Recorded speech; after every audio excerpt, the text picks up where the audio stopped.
Beginning as a Kickstarter project by developer Hi-Bit Studios, 1980X is as much a love letter to the video games of the 1980s as it is a retro gaming visual novel. You play as Kid, a high school teen stuck in suburbia.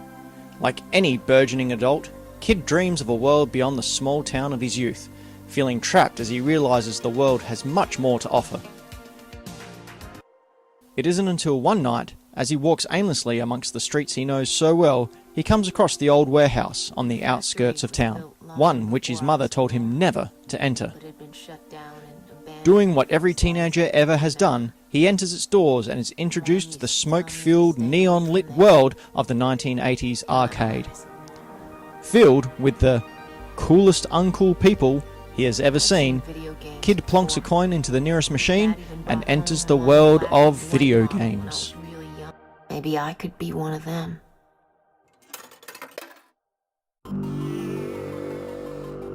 Throughout Kid's adventure, you play variations on many classic games, from the R-Type inspired Out of the Void to the somehow relaxing Outrun clone. These minigames start out as simple, but get progressively harder as you continue. Just like the real arcade, one life equals one coin, with failing a level forcing a restart from the beginning of that minigame. There are no saves here. While the minigames are designed to manipulate your nostalgia by replicating the mechanics of games past, Hi-Bit has added small but noticeable aspects to give them a surprisingly refreshing take. The previously mentioned Out of the Void plays like an R-Type, however adds small things, such as dodging a large ship you have just defeated as it falls from the screen, or inflicting damage to a mini-boss as it flies by before you officially face off. These additions were enough to hold my interest in scenarios I have played many times before. With each of the minigames only being 1 to 2 levels long, respawning after a death was much easier to swallow. The knowledge of a victory just around the corner, as long as you could get the pattern correct, made dying feel less monotonous, no matter how difficult the later levels became.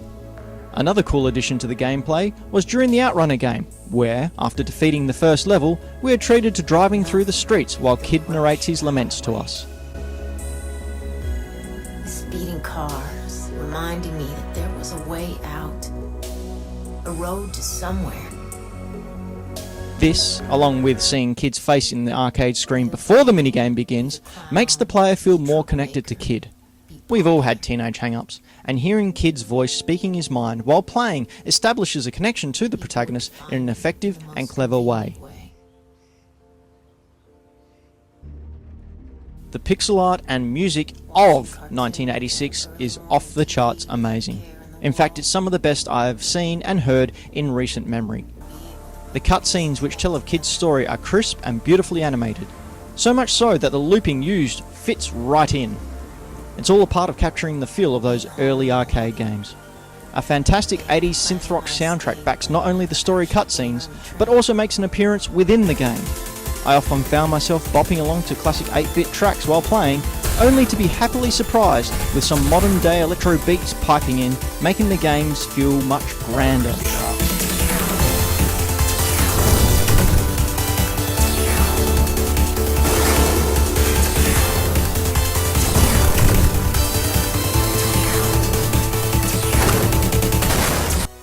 I take note that of course I was a child of the 80s and 90s, and these games were very much what I grew up with. I do wonder if those raised in the PlayStation era will have the same connection as me.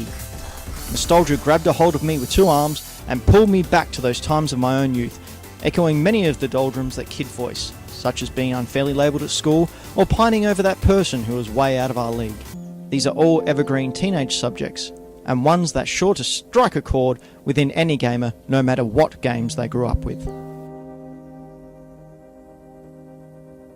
1980X is short, taking about an hour to play if you're very good at memorising the patterns. It left me wanting more, but not in a good way. Its hour-long gameplay had me wondering if the $15 Australian I spent was a wise investment. This also could have been due to the ending, which, while setting up more games to come, just sort of stopped and offered no real point in taking this journey.